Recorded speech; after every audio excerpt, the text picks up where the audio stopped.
ito po yung sinasabi na matagal ko na po itong provide po dati. Hindi ko na mapagamit kay Jasa kasi may ugali po kasi siya pang nagamit nila. Hindi na alisin yan, araw-araw niya nagagamitin. Eh, masama naman po itong sobrang overuse. Okay po, try natin kay Jasa para maging straight body. Yung yan, sensitive. Yes. Ayan, like this. Ganito yun eh. Tapos ito po isang kamay niya dito sa kabila. Dito sa kabila ba? PD. Ay, hindi na. Wait lang ha. Hindi na. Dito, like this. Like this. Ayan, para maabot mo yan. Like that. Oh, di ba? Ayan. Tapos po, tatayo siya. Ay, wait lang. Oh, ganito ba yun? Wait lang po ah. Kasi parang, ganito ba yun? Ah, yes. Ganito po talaga yan. Ano po siya? Bali, wait lang. Ayusin natin, ha? Ayusin natin. Kasi hindi ko pa ito masyadong kabisado. Ito, ganito to. Tayo ka na baba. Stand up muna para maayos natin. Ayan. Stand up muna tayo.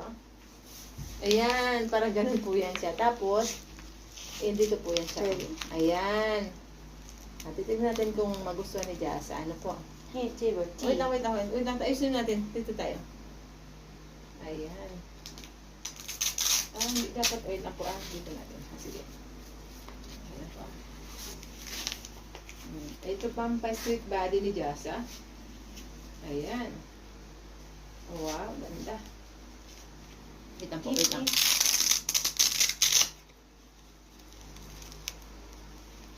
Para makaupo na siya. Ilagay natin to. Wait lang po. Ayan. G. Ayan. This straight body na siya. Ito, dito ka, baba.